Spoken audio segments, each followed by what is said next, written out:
We're right. Right you go. Thanks, mate. Thank you, councillors. Thank you, everybody. On behalf of the Glenelg Shire, I respectfully acknowledge the traditional lands and waters of the Gunditjmara, the Jarli Jarli and the Bowendick people and their respective cultural heritages. I acknowledge the elders past, present at today's gathering and through them to all Aboriginal people. Aboriginal and Torres Strait Islander people provide an important contribution to Australia's cultural heritage and identity. We respectfully acknowledge the Aboriginal and Torres Strait Islander community living throughout the Glenelg Shire and the contribution that they make to the Glenelg Shire's prosperity and well-being. For those present in the gallery today, by attending the public meeting of the Council, you are consenting to your image, voice, and comments being recorded and published. Council meetings may be live streamed and the Chief Executive Officer will enable a copy of the recordings to the public. Receipt of the apologies. There are no apologies this evening. Councillors, the confirmation of the minutes from the 23rd of July, please. Is somebody prepared to move? Thank you, Councillor Robert McDonald. Thank you. Through the Chair, I'll move the recommendation that the minutes of the Council meeting held on Tuesday the 23rd of July 2024 as circulated be confirmed. Happy to second. Thank you, Councillor Carr. It's been moved by Councillor Robert McDonald, second by Councillor Carr. Those in favour? Carried. We'll move on to 5.2, Councillor, record of councillor briefings. There's a recommendation there on page 4. I'll move that recommendation, Madam Mayor. Thank you, Councillor Allister. Council receives the record of councillor briefing held on the 23rd of July 2024 and the 13th of August 2024. Thank you, Councillor Robert McDonald.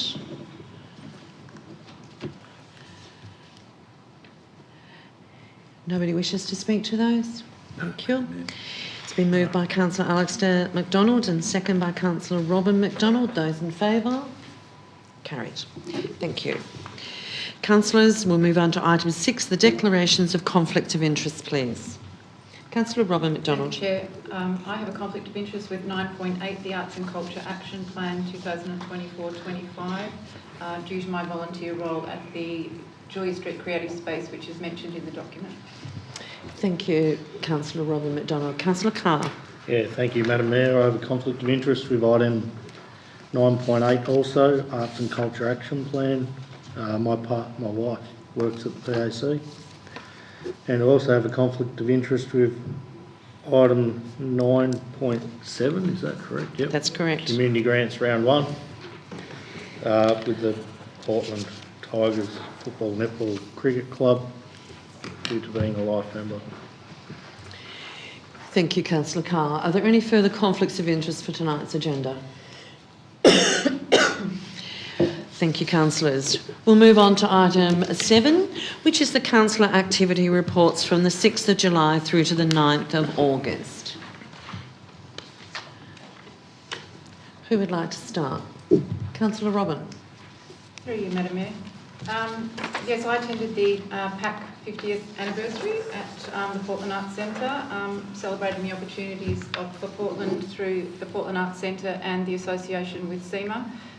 During the past 50 years, it was a party, if nothing else. There was a singing in the shower. It was a bit of a theme about singing in the shower, and there was a dry shower that some people got to sing at, it was just a joyous occasion and a real celebration of performing arts in the community. Thank you. I also attended the 90th birthday celebration of Graham Anson with his family, taking best wishes and a gift to him on the occasion of his 90th birthday. Thank you. Councillor Carr. Thank you, Madam Mayor. Look, I started off with the Rail Freight Alliance, went down to Melbourne as the Deputy Chair and ended up chairing that meeting, and had a good presentation there from Paul Eunice, the Secretary for the Department of Transport and Planning. And I'll obviously provide councillors with an update at our next briefing session. And I also enjoyed the, although not listed, the Portland Arts Centre's 50-year celebration at the PAC. So It was congratulations to everyone involved over the last 50 years, and I think everyone had a good night. Thank you, Councillor Carr. Councillor Martin. Thank you, Madam Mayor. Just on Councillor McDonald's and Councillor Carr comments on the 50th PAC, I point out that some of the shows that is provided in the Shire are a little bit different, and it was fantastic. You'll have maybe the younger generation that don't get involved, Madam Mayor, and protect the arts here in the Shire. We do offer a very progressive program at times. So I actually encourage the youth to be a bit more proactive and actually looking at what we do have. So I think the crowd was perhaps a little bit on the more mature side, and I think our youth are certainly missing out on opportunities to show that we have we can provide these events, and if they're well attended, we can provide more. So it's about using it. The other one I wanted to mention with yourself, Madam Mayor, was NAIDOC Week and the flag raising at Haywood. I know I'll leave that to yourself to talk about, but that was another important event that was attended during the session. Thank you, Councillor Martin, and yes, you're quite right. First up in July, we both attended Haywood for the beginning of NAIDOC Week, and that was a really good celebration of the community there in Haywood, wasn't it? And a huge crowd there, and it was really good, wasn't it? It was fantastic. So that was great, and thank you for attending that with me. Look, we've had a number of meetings for renewable energy projects and some of those growth projects that we know, and I know councillors have all attended those briefings when we've had them. So I thank councillors for taking the time to do that and listen to those important updates from the proponents. So there's a number of those listed through there. I think one of the most emotional events I had attended was the Need for Feed at the Digby in Merino back earlier in July, when we had 24 truckloads of 1,000 bales of hay donated to our community.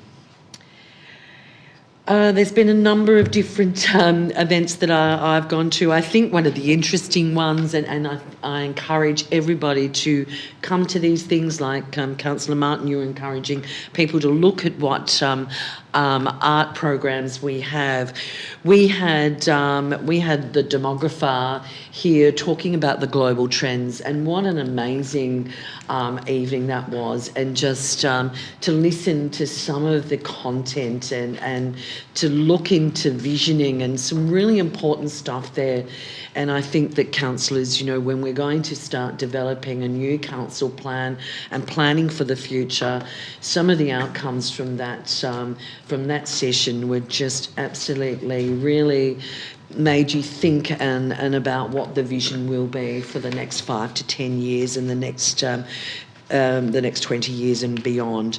There is a number of other events that I attended on behalf of council, and probably, just going up and meeting with Minister Teeny, once again advocating for council for our key projects, and also just to align with her some of the activities that we're undertaking at the moment. But I'd just like to thank all of those councillors that took the time to put an activity report in to us and for tonight's meeting. Councillor, there's a recommendation on page 6 of tonight's paper for you. I'm happy to move that one, Madam Mayor. Councillor Carr. Second. Councillor Wilson is second. Those in favour? Carried. Thank you, councillors. I got that one. I remembered to go back. There you go. That's a first. I haven't done that before. Okay. We'll move on to item 8. Notices of motion. Councillor Carr. Yeah, thanks, Madam Mayor. I'd like to move the following notice of motion in relation to Henny Street public amenities in accordance with Council's governance rules. So 1, the Council acknowledges the importance of public amenities within the CBD of Portland, and 2, that a report is provided in relation to whether public amenity opening and closing times in Henty Street meet the needs of the public and tourists. Is there a seconder for the notice of motion, please? I'm happy to second. Councillor Wilson. Councillor Carr. Thanks, Madam Mayor. Look, a little bit of a background to this one. This concern was raised by a community member with council following the correct processes. They weren't happy with they probably didn't get the response that they wanted. So they went public to the Portland Observer and raised the concern with the community. Still didn't get a solution for providing amenities in Henty Street area. So they raised that with councillors. Still no solution, so hence I've drafted up this notice of motion calling for a report to have a look at, to have a look at this issue on behalf of the community.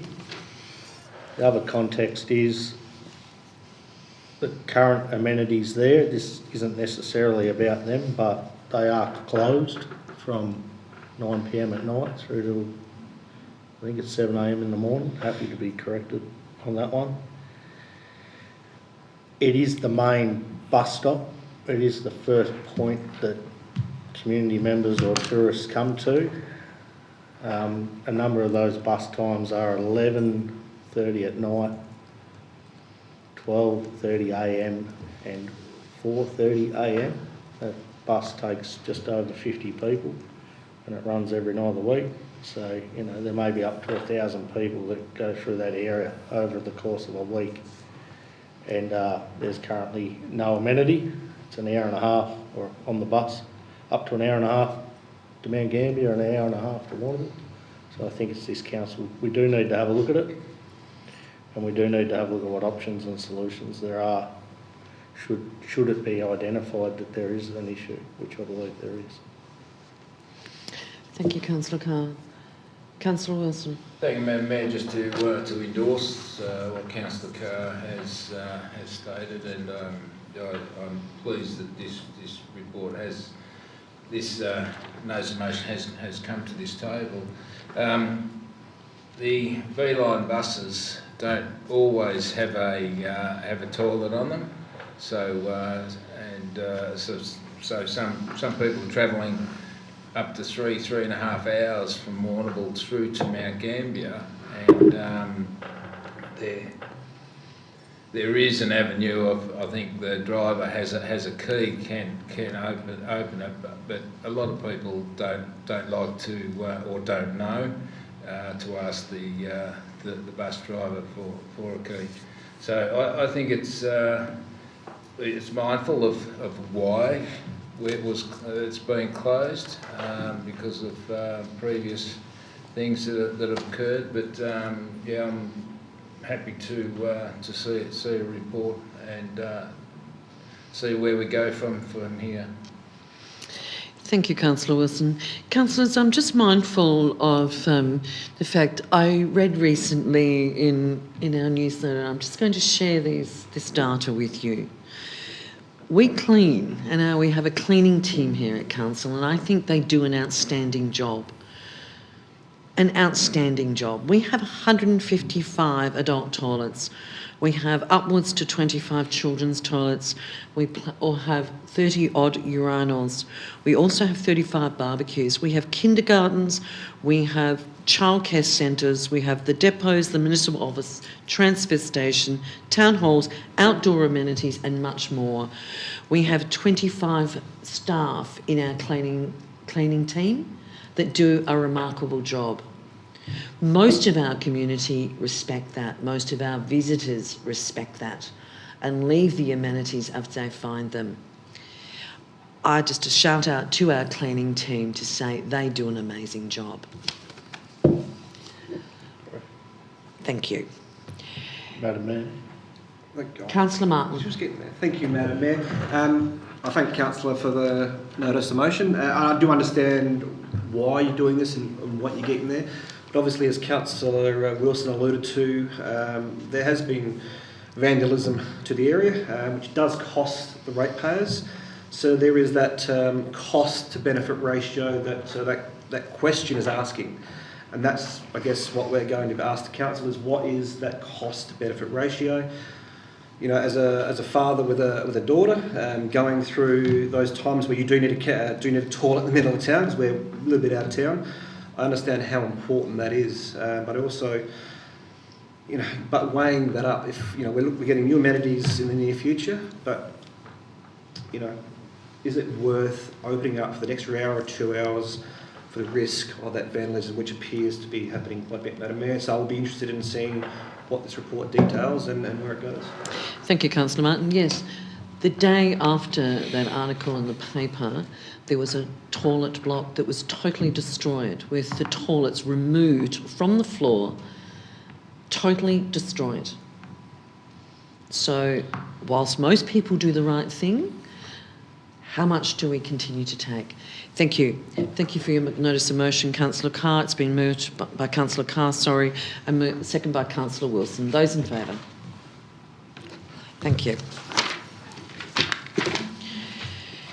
Councillors, we'll move on to our management reports. Number 9, the first one up tonight is the Domestic Wastewater Management Plan, the 2-year update. Mr Hall. Thank you, Madam Mayor. So, as you've highlighted, is the Year 2 update from the Domestic Wastewater Plan that was adopted by Council in 2022, highlighting the actions taken to date and what the Year 2 progress report. In particular, the report highlights some of the proactive inspections that have been undertaken on wastewater systems in high-risk areas. Thank you, Mr Hall. Councillors, are there any questions in relation to this report this evening?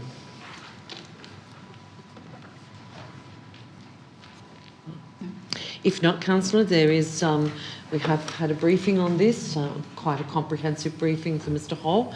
There is a recommendation there on page 12. I'll move that recommendation, Madam Mayor, that Council receives the Domestic Wastewater Management Plan 22 to 27 Year 2 Progress Report. Thank you, Councillor MacDonald. Councillor Northcote. I would second that, Madam Mayor. Thank you very much.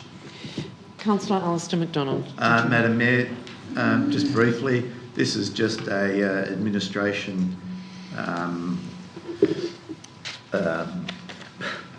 plan, and it's just a thing that we do every 4 years or so, 5 years. 2 years. And it's just purely administration, and it's... Thank you. Councillor Northcote, did you have any comment? No, it's the set Year 2 in this 4-year program, and it's to do with wastewater, particularly in Nelson and other areas of the Shire. Thank you. Thank you, Councillor Northcote. The recommendation or the motion has been moved by Councillor Alistair MacDonald and seconded by Councillor Northcote. Those in favour? Carried. Thank you. We'll move on to item 9.2, which is the Emergency Management Report for 2023-24. Mr Hall. Thank you, Madam Mayor. The Emergency Management Report is highlighting the 23-24 emergency activities that were undertaken and council staff involved in. Summarised there for councillor information. Thank you, Mr Hall. Councillors, any question of Mr Hall? Councillor Martin. Thank you, Madam Mayor. Just get this right page. Through you, Madam Mayor. Mr Hall, I noticed in our budget previous year, our expenses for the emergency response for that particular year was $407,000, and this year we're forecasting about $107,000. So what's the discrepancy between previous years what we had to the year going forward? Why is there like a $300,000 discrepancy? Mr Hall. Through the Mayor, so Council was fortunate enough over the last year or two to obtain a grant for $225,000 for the provision of emergency generator. It's currently being installed adjacent to the Civic Hall there, is to enable that particular relief centre to function should the power be lost. So through you, Madam Mayor, so is that, if there's a natural disaster of some proportions, does that enable then the community to actually attend these particular buildings, and then we'll have power in those facilities in there? Is that correct? So if there's a major blackout or something like that? Through the Mayor, so that is correct. So there is a number of preordained relief centres throughout the Shire. The Portland Civic Hall is one of those. So should the relief centre be enacted in case of an emergency, we can ensure that there is power there provided to provide the services that a relief centre does provide. We're certainly on the lookout for any further grant opportunities for our other relief centres that we have scheduled situated throughout the Shire. Thank you. There's Councillor Wilson. Thank you, Madam Mayor. Mr. Hole, this is a new process that for us it's a new process. I believe. Has council in the past kept records of these events? Through the Chair, thank you for your question, Councillor Wilson. Yes, this is a new process. I said it's an operational activity that a council does undertake, and it's not something that was sort of reported previously. So we believe that, given that the activities are undertaken and the financial contribution the council makes to emergency management need to be particularly highlighted. I'm sorry, the second part of that question, Councillor Wilson? Well, I think you've answered it. Yes. Mr. Hole. Mr. Hall, there's been a number of changes that the state government have made over the last couple of years in the emergency management legislation, which has sort of changed the way that things are done. So this is a really good report. So I thank you for bringing this to Council's attention. Thank you. Councillors, there is a recommendation there on page 14. Councillor Martin. Thank you, Madam Mayor. I move the recommendation that Council receives the Emergency Management Update 23-24. Thank you. Happy to second that, Madam Mayor. Thank you, Councillor Alistair McDonald. You heard that, councillors? Those in favour? Carried. I have a speak ready. Sorry? Oh, Oh, did you want to talk to it again? Okay, we'll move on.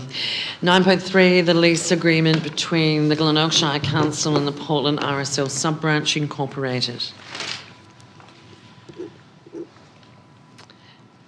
Thank you, Madam Mayor. Councillors may recall this particular matter coming up to Council some 2 years ago to offer the RSL sub-branch a 9-year lease. Negotiations with that have been ongoing. The lease was never signed. The RSL are seeking a longer term. In order to resolve the matter, there is an option here to provide the RSL with a lease of initial term of 10 years with 2 by 5-year options. However, as the proposed lease exceeds 10 years, there is an obligation under the Local Government Act to undertake a community consultation process. So there is a recommendation there for Council to rescind the original lease, consider the new term, and then if that is successful, a community engagement process will be undertaken outside of the election period process. Thank you, Mr. Hall. Questions, councillors? Councillor Carr. I'm happy to move the motion. If there's no questions? Second. Okay, Councillor Carr has moved. Can I read it? Can you move? Could you allow him to move it first, please, Councillor Wilson? I'd like to move the recommendation that Council 1, in accordance with Governance Rule 41, rescind motions 1 and 3 from the meeting dated the 27th of September 2022 to lease the premise at 21 Percy Street, Portland, to the Portland RSL sub-branch for $1 per annum for a period of 9 years. 2, proposes to enter into a new lease with the Portland RSL sub-branch for the premises at 21 Percy Street, Portland for a period of 10 years with 2 by 5-year extensions with a rental figure of $1 per annum. And 3, undertakes a community engagement process in accordance with Council's community engagement policy regarding this proposed lease as required under Section 115 of the Local Government Act 2020, as the period of the proposed lease would extend 10 years. Second. Thank you, Councillor Wilson. Councillor Carr. Thanks, Madam Mayor. And look, I'm really glad that Council gets the opportunity to do this for the Portland RSL sub-branch. I mean, they've been in that building since 1926, you know, so we're not far off 100 years, and they'll be there for as long as possible, and I'm sure if we could give them longer, we would, but I think 20 years, 10 with 2, 5 years in extension is a great result, and I'm happy to support it, the RSL sub-branch, and I hope that they accept this offer from Council. Mm-hmm. Councillor Wilson. Thank you, Madam Mayor. The the motion that was originally put up for 9 years was intent to you know, do the right processes and to allow the RSL to remain in the building.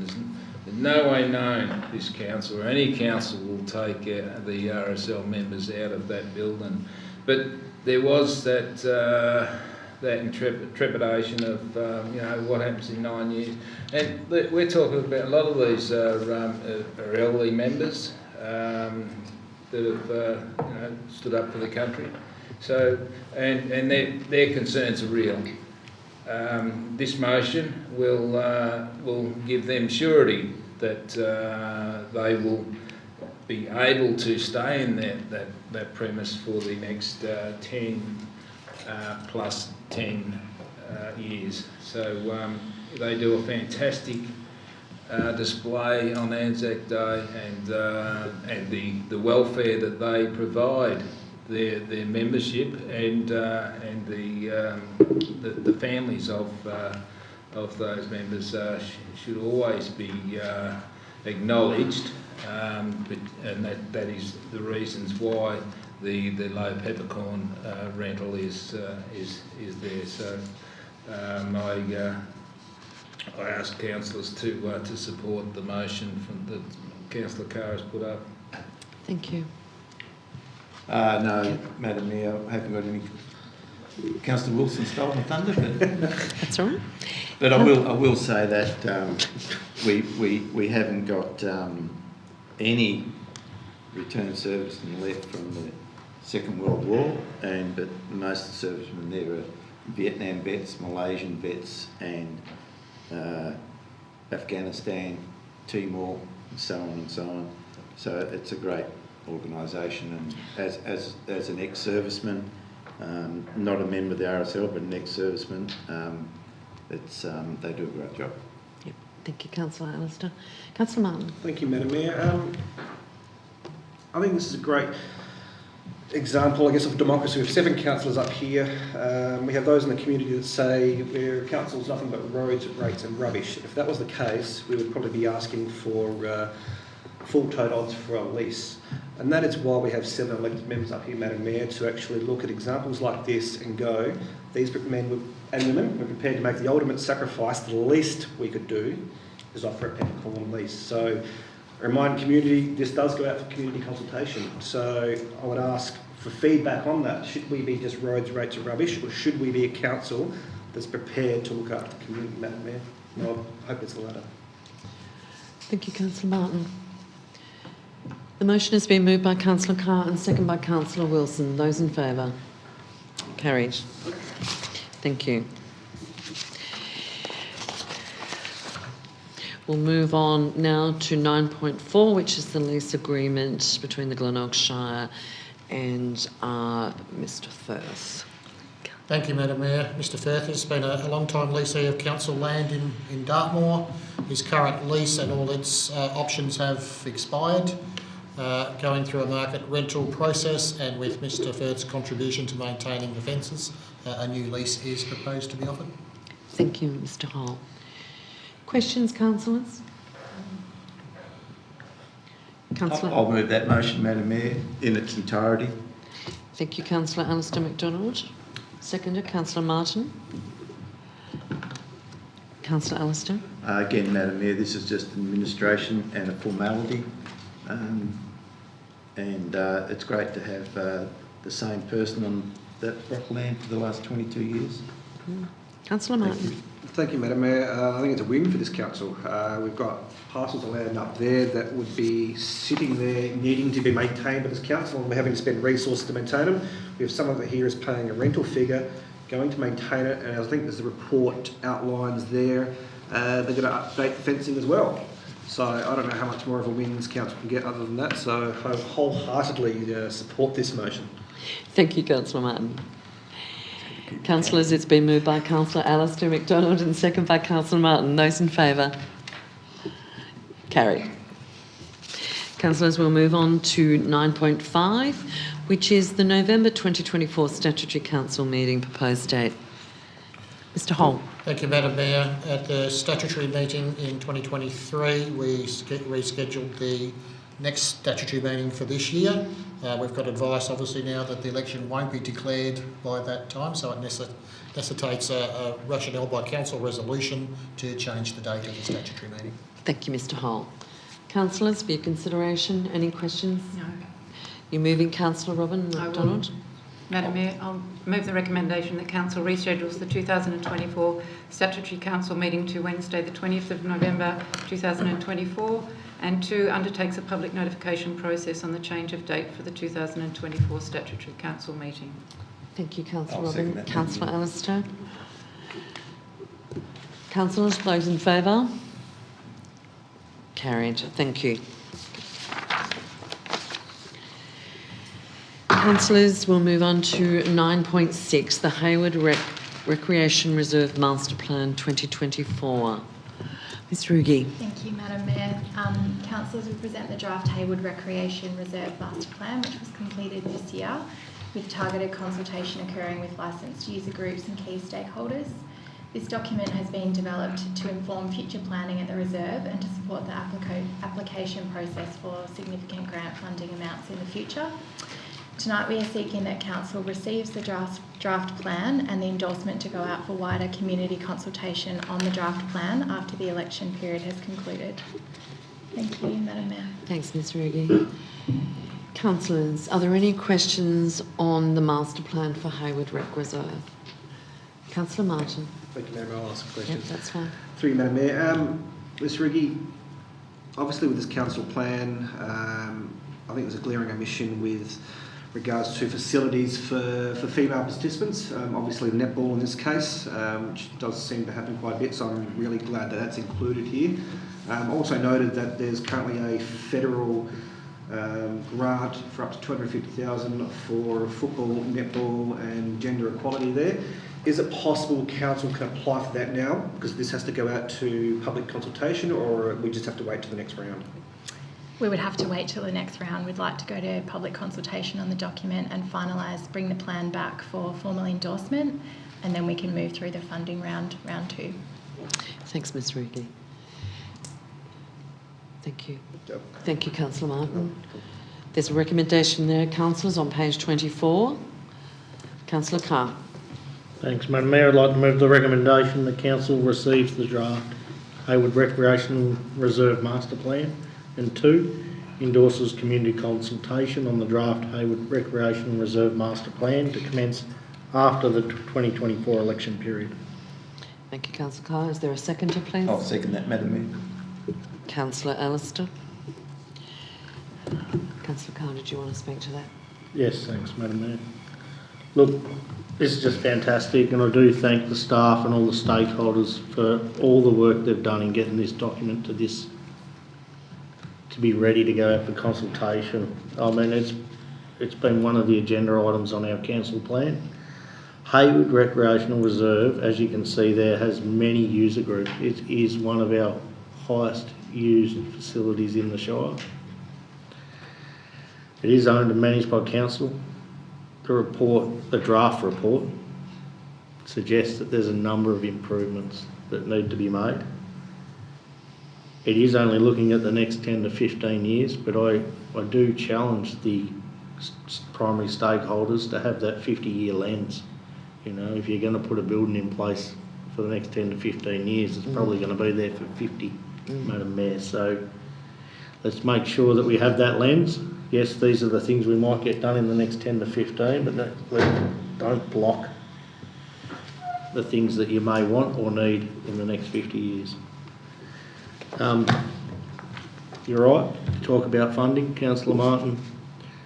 It's pretty hard to get funding when you don't have a plan and you don't have buy-in from the key stakeholders. So it's a pretty good result if council can get this in place early next year, so that then when those opportunities come up, we have shovel-ready projects that we can go, yes, we're ready to go.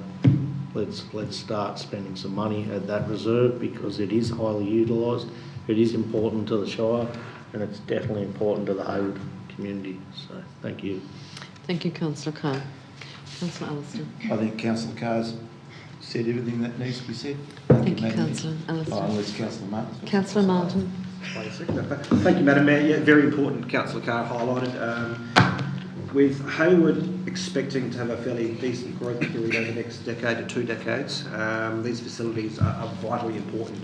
Now, we're not talking about building the MCG there. We're looking at flood mitigation. We're looking at female change rooms, which should be a basic necessity for any sporting pavilion. So these are necessity things. Driveways, so moving the cricket courts and they're not flooded. Just basic things. So I'm hoping over the next few years, council will receive that funding to get these done, because having sport and engaged youth is very important in the Shire and especially in Haywood as well. So I look forward to actually carrying this out, hopefully in the next council term, 2 council terms. Hopefully this council gets it done. Thank you. Yes, councillors, look, thank you. I'd just like to, Ms Rugi, if you could pass on to staff our thanks for the work that staff have done in working with those 10 user groups and formulating this master plan for council. So, look, councillors, it's going out for community consultation post the election. So we're almost there. We're almost there. So it's been moved by Councillor Carr and seconded by Councillor Alistair McDonald. Those in favour? Carried. Thank you. Councillors, we'll move on now to the community grants round 1 for this financial year, please. Thank you, Councillor Carr. Councillor Carr has declared a conflict in relation to this matter, so he'll be required to leave the room.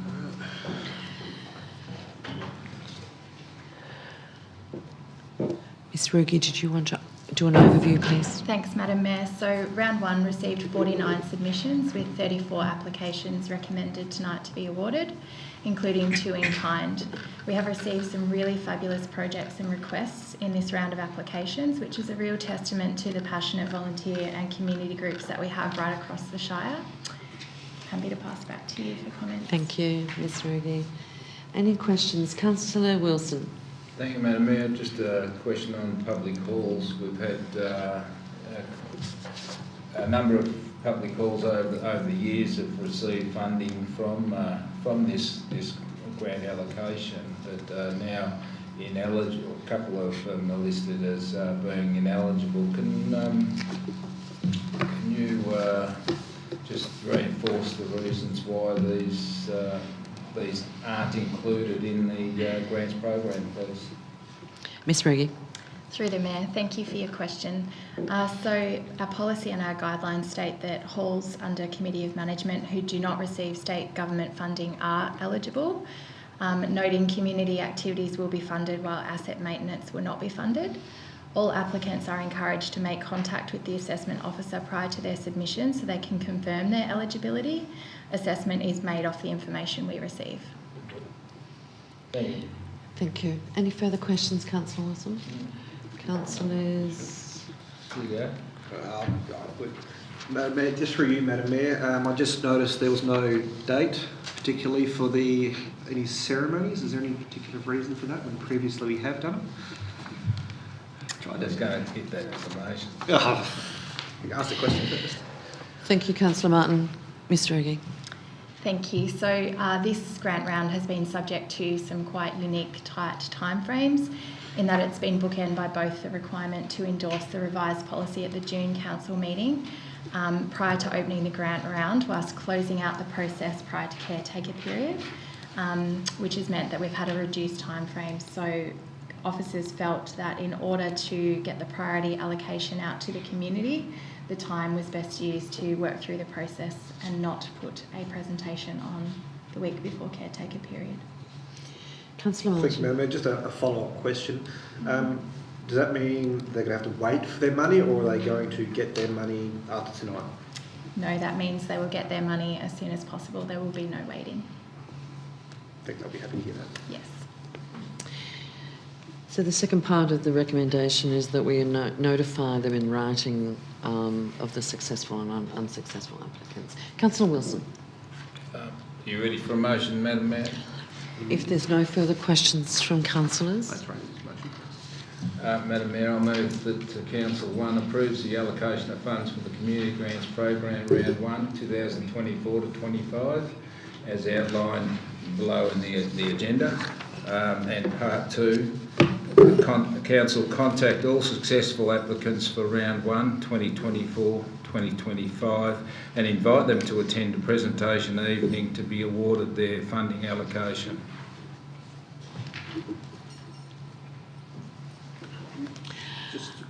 Thank you. Yes, Can I Councillor. just a clarifying question? Is that there's no date? You didn't specify a date. You just wanted.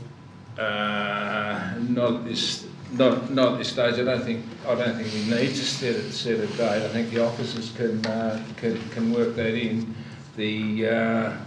We're not in caretaker period until the 17th of September. It needs to be before that, and they would be aware of that. There's no encumbrance on this council to hold the function before the 17th of September, and I believe that most of them enjoy the friendship and collecting their cheque over from council in the public hall.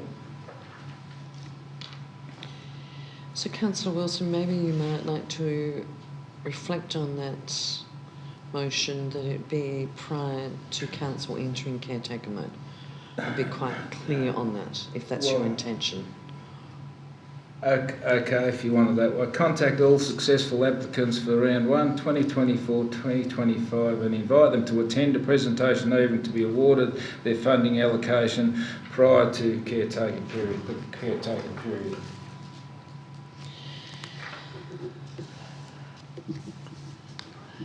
Councillors, are you clear on the amended motion? Yes. Any comments? Any questions? Sorry, Councillor Northcote. You're looking for a seconder, or I don't think it's been seconded. I'm asking, are there any questions? That hasn't been seconded. No, it hasn't been seconded yet. Councillor Robin. Thank you, Madam Mayor. There was a suggestion that the Round 1 recipients could be invited to the Round 2 event. Would you like to speak to that, Ms. Ruby? Yes, that would be a possibility. The Round 2 presentations we would be looking to be held in April 2025. Okay.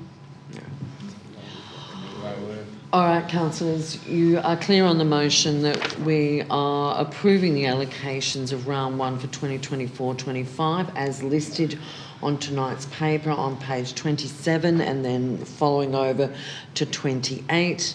And then Councillor Wilson's intent that Council write to all the successful applicants, inviting them to a presentation evening prior to the caretaker period.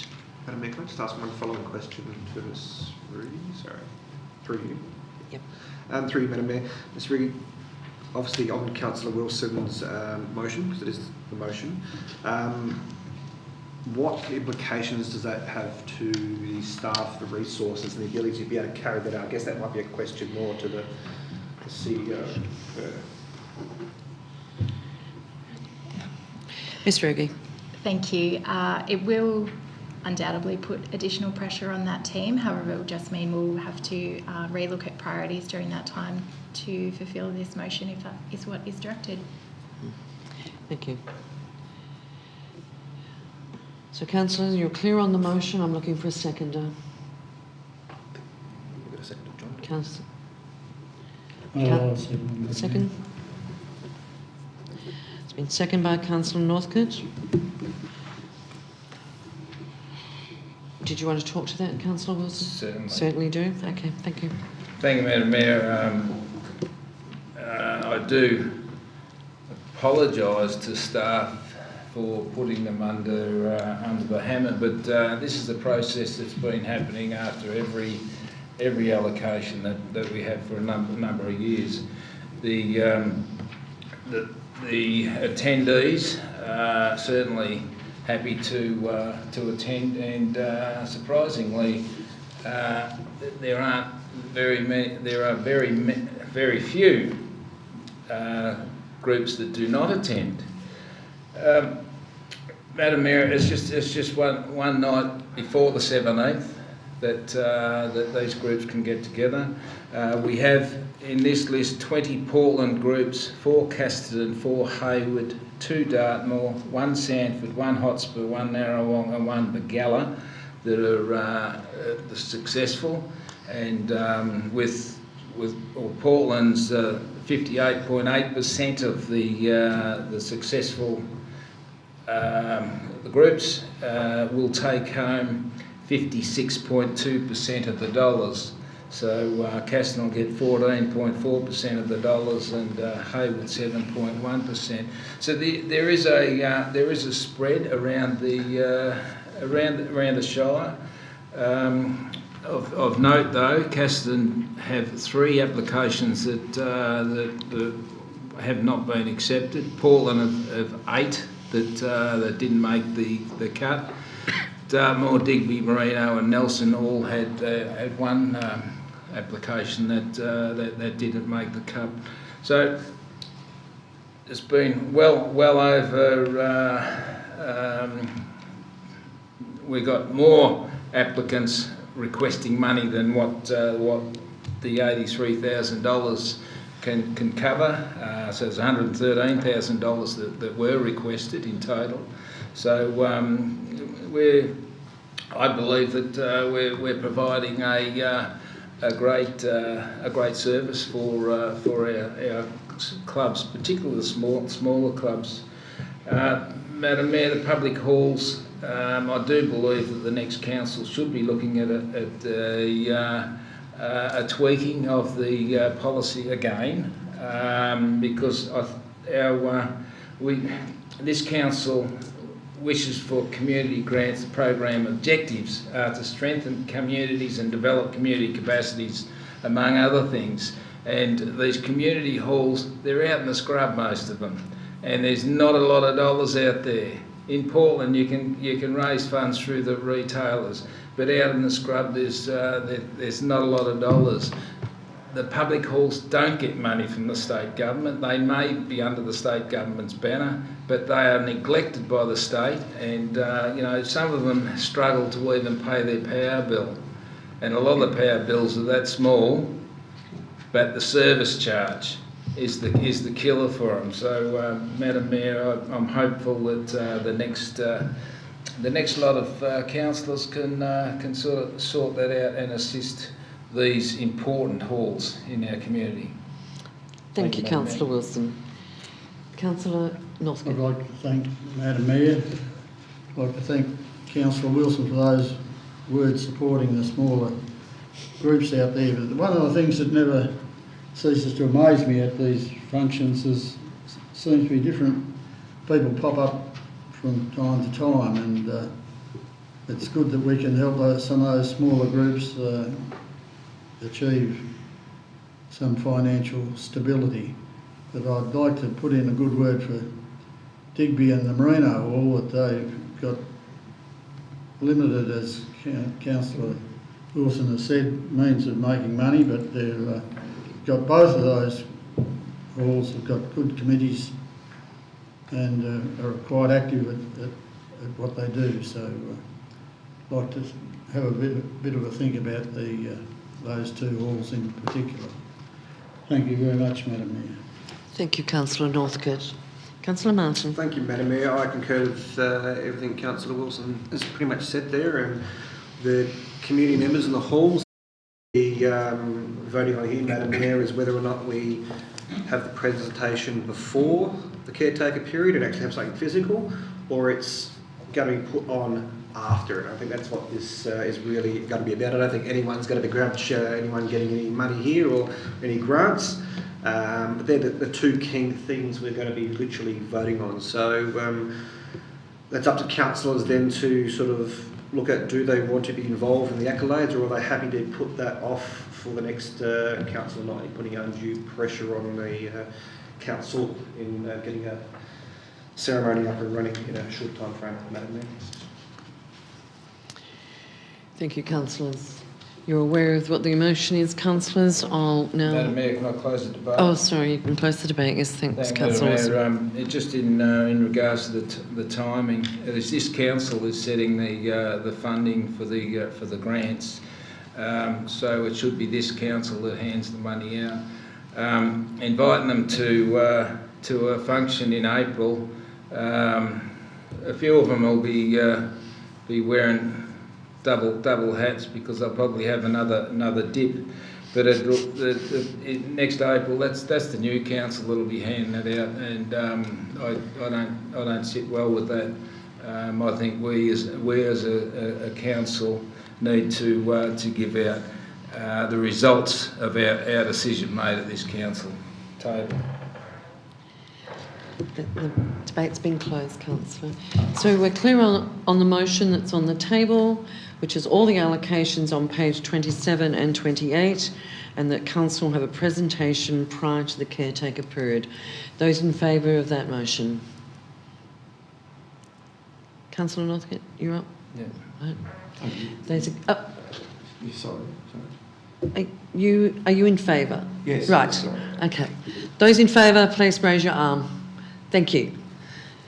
It's carried. Thank you. Thank you, councillors. And I would remind any groups that don't receive funding in this round to please contact our staff to have a discussion about that. And of course, councillors, those, we had a huge amount of applications this time for our $80,000. So it doesn't negate them from trying again in the next round early in next year. So there'll be another round in the second round. Councillor Wilson, have you got Councillor Carr? Councillor Wilson, did you get Councillor Carr? He's got a conflict with the of course he's got next one. Yeah. That's why he didn't come back, of course. All excitement, Madam Mayor. Thank you, Councillor Robert McDonald. Councillor McDonald also has a conflict in 9.8. You're quite correct, Councillor Wilson. 9.8 is the Arts and Cultural Action Plan for 2024-25. Ms Reedy. Thank you, Madam Mayor. Councillors, under this report we provide 2 attachments for adoption. There is the Arts and Culture Action Plan Progress Report for 23-24. This report details achievements for the 12-month period for the financial year under the Arts and Culture Strategy 22-26. Of particular note is the increased representation and partnerships that have been developed in the first focus area, increasing recognition of First Peoples cultural heritage. To your point earlier, Councillor Martin, the introduction of $10 education tickets for young people under Focus Area 2, and the broad reach of the collaborative initiatives cross-organisationally which have provided diverse and inclusive programming Shire-wide under Focus Area 4. The second document seeking endorsement this evening is the subsequent document to the progress report, being the action plan for the 24-25 year. Sharing the same 6 focus areas, this document outlines future deliverables, building upon the successes outlined in the previous year's progress report. Thank you, Madam Mayor. Thank you, Ms Reedy. Councillors, we had a presentation at the council briefing. This has been well and truly discussed. Are there any further questions on these items, councillors? If not, there is a recommendation on page 31 of tonight's agenda. Councillor Martin. Thank you, Madam Mayor. I move the recommendation that Council 1 adopts the Arts and Culture Action Plan 24-25 and 2 adopts the Arts and Culture Action Plan Progress Report 23-24. Thank you, Councillor Martin. Is there a seconder for this, please? I'll second it, Madam Mayor. Thank you, Councillor Alistair McDonald. Councillor Martin, would you like to make some comment? Thank you, Madam. Just quickly, obviously the report's there for people to read, and I do highlight, go through the focus areas, which are quite good, where they look at First Nations, young people, developing cultural heritage stories. So there's a whole lot there connecting to the community. So I thank you, Ms Rudy, for the youth aspect of that, because I think we could have a fantastic offering for the youth of the Shire to be really well and truly engaged. So I know this is maybe be an under-reported, under-talked about topic in the Shire, but you know, people can be judged on what arts offerings they do provide, and I think for being such a rural Shire, we do punch above our weight, so I think it's really good. I agree. Thank you, Councillor Martin. Councillor Alistair McDonald. I think Councillor Martin's covered it, Madam Mayor. Thank you. Councillor Wilson. I'll take this opportunity, Madam Mayor, because I probably won't get one later on, to just congratulate our arts and culture area. This council was one of the first municipalities back in the old Portland Town Council days to employ an arts officer, and this council has certainly continued to support the arts and culture throughout that time since then. And I believe that we're the envy of many municipalities when they look at what we have to offer, particularly the Julia Street Creative Arts Centre there, and all the other bits and pieces that fit into the arty stuff that's around there. But Madam Mayor, this is one area that I've had a keen interest in all my time since I've been on council, and I just express my best wishes to those that are all involved in the arts. Thank you, Madam Mayor. Thank you, Councillor Wilson. And you're quite right. You have all, in the time I've been at the council table, have always shown a keen interest in the arts and culture. Look, I think that, if anybody in our community hasn't gone to our website or picked up one of our booklets on what's available in the 12 months that Council, the Glenelg Shire, provides through its arts program, please do so. And Ms. Rugi, if you could pass on to your team our thanks for all the good work that they do and continue to get further funding to progress arts and culture in Glenelg. So we thank you. Councillors, the motion has been moved by Councillor Martin and second by Councillor Alistair McDonald. Those in favour? Carried. Now will I get them? Yes, now. Could you please get Councillor Carr and Councillor McDonald back?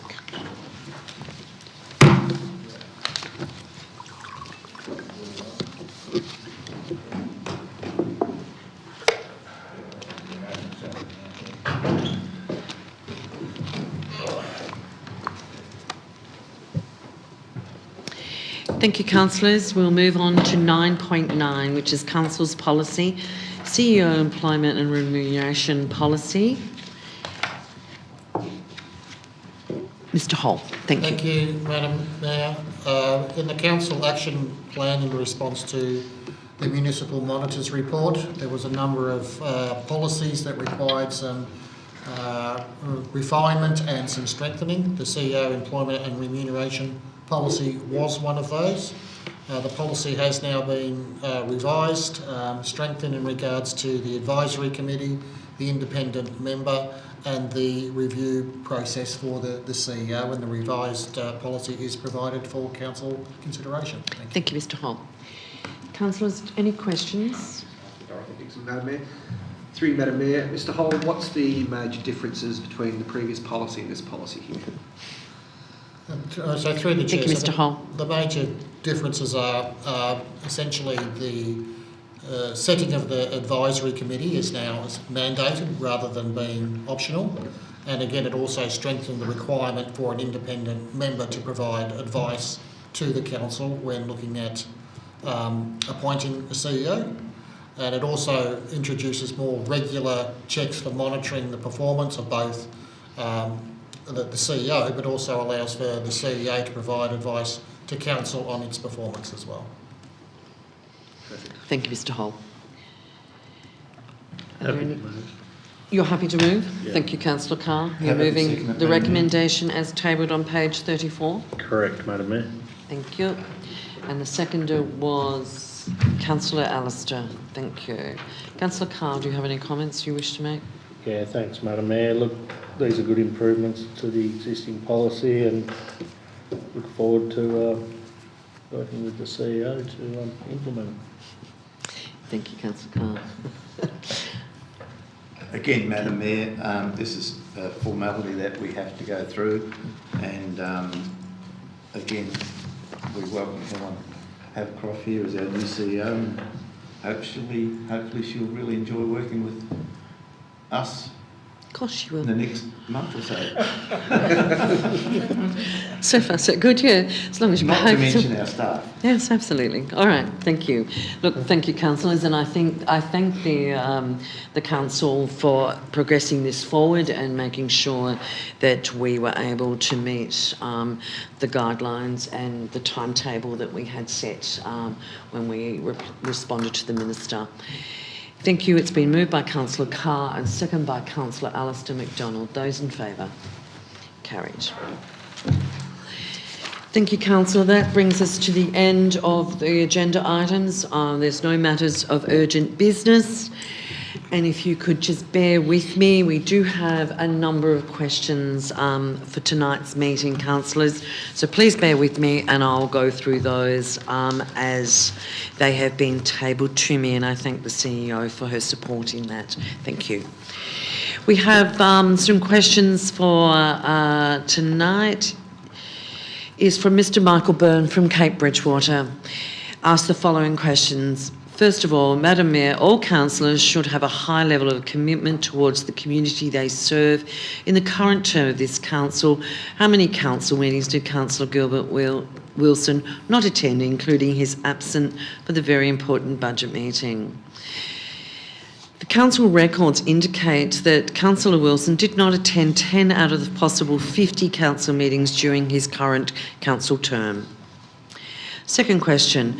Madam Mayor, the Shire Council in its 23-24 financial year has delivered $26.9 million of capital works, an increase of $3.5 million in expenditure compared to the previous year.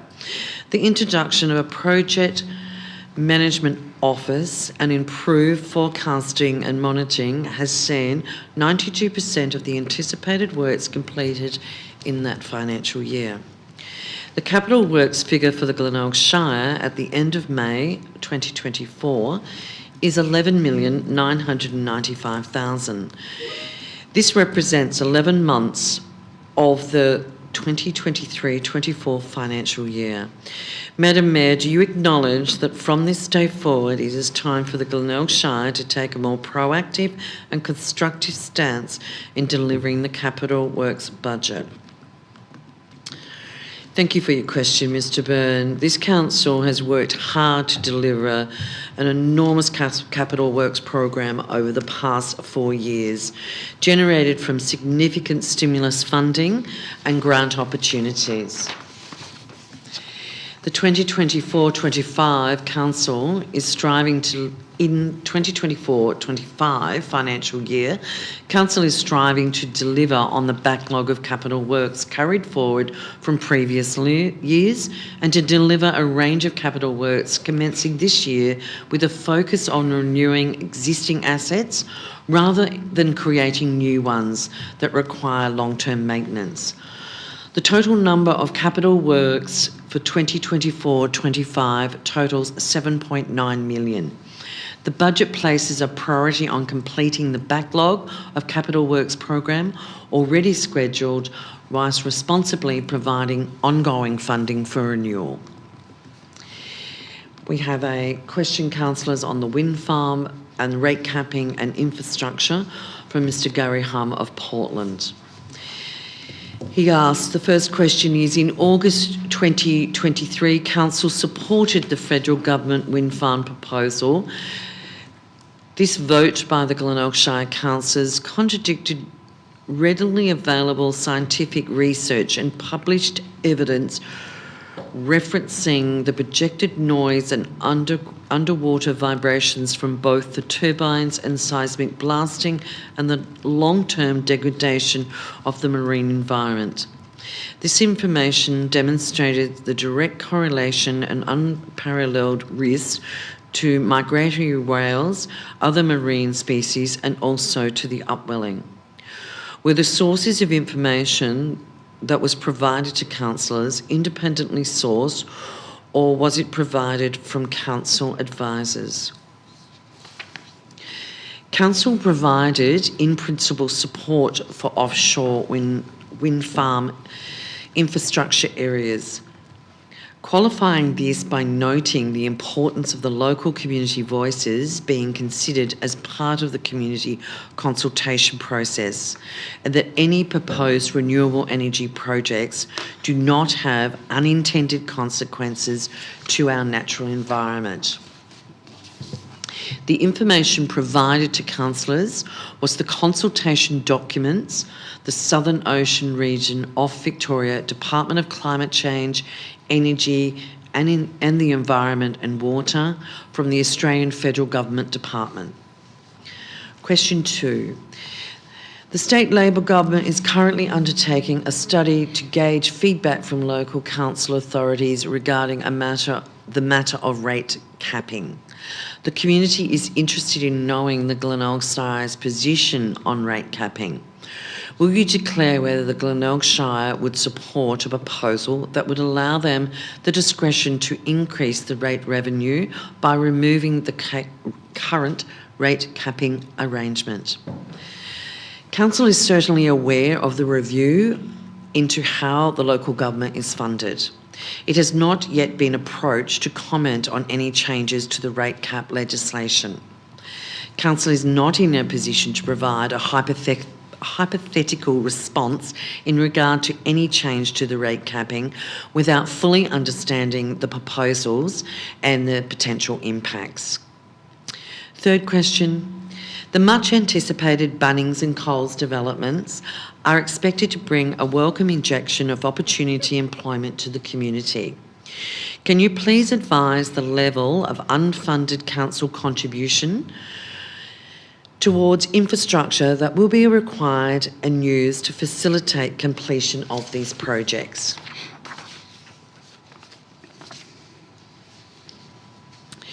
Enabling infrastructure for the Bunnings development project has been made possible with the $2.5 million from the State Government Regional Jobs and Infrastructure Fund through the Portland Economic Diversification Fund. There is no council contribution towards the Bunnings development other than staffing costs relating to project management of a new road and the intersection. For the Coles project, it is not expected that there's any infrastructure cost associated with this development, and that would require council funding.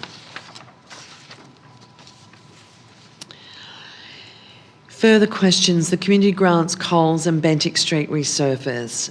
Mr. Matthew Jarlett of Portland. Thank you for your questions. Could you please provide more thorough explanation of why each of the unsuccessful applicants to the current round of Glenelg Shire community funding were unable to get funding at this stage? We did receive a total of 49 applications, as you heard earlier this evening. 34 of those have been successful. The small number of unsuccessful applicants were principally due to oversubscription of the fund and simply not meeting eligibility criteria as outlined in our community grant guidelines. Specific detail were provided in the attachment from this evening's report. The grants are assessed by a panel with consideration of a number of factors, including community benefit and the receipt of prior funding in an earlier grant round. And I encourage those, as I said, that were ineligible and unsuccessful in this first round to consider reapplying in round 2 of this financial year, which will be available in April of 2025. Your second question is, works having started on the Bunnings site in Portland, does this council have any information on the status of the new coal store construction in Percy Street that they can share with the community? Council is not aware of any progress status of the coal store construction. On the 24th of May 2024, an application for judicial review of the decision by the Minister of Planning to approve the coals development in Portland to the Supreme Court was filed. The council is listed as the second defendant in this matter after the Planning Minister. The reason for this is because the Minister for Planning delegation issued the decision on the combined planning scheme amendment and the planning permit, where council was then directed to issue the permit, which was done on the 19th of April 2024. A trial date for the hearing is not anticipated until March of 2025 next year. Your third question is the Bentinck Street, Portland, between Fern Street and Wade Street, has seen some recent patchwork completed. Can you please advise the community when this section of road is expected to be totally resurfaced, like what has recently taken place further along Bentinck Street between Gawler and Julius Streets? Bentinck Street is an important road with a large volume of traffic daily. Minimal pavement was installed when the road was constructed, and therefore the condition of this road has been deteriorating. Due to the expected cost of works to rehabilitate the area and to ensure funds are not spent in an area which will be rehabilitated in the short term, only minor works have been completed to maintain that surface. Funding has been allocated this financial year to undertake works on the entire section of Otway Court through to just beyond the intersection of Wade Street. These works will involve importation of new material, reuse and stabilisation of existing material and asphalt surfacing. Tenders will go out for these works shortly and works will commence in 2025. I thank everybody for their questions this evening. Councillors, we will move into confidential reports now. There is a motion on page 36 that we close the meeting. Who was that? Councillor Wilson. Who seconded that? Councillor Martin. Councillors, those in favour? Carried. Thank you everybody for your attendance. We'll now close the meeting to the general public. Thank you.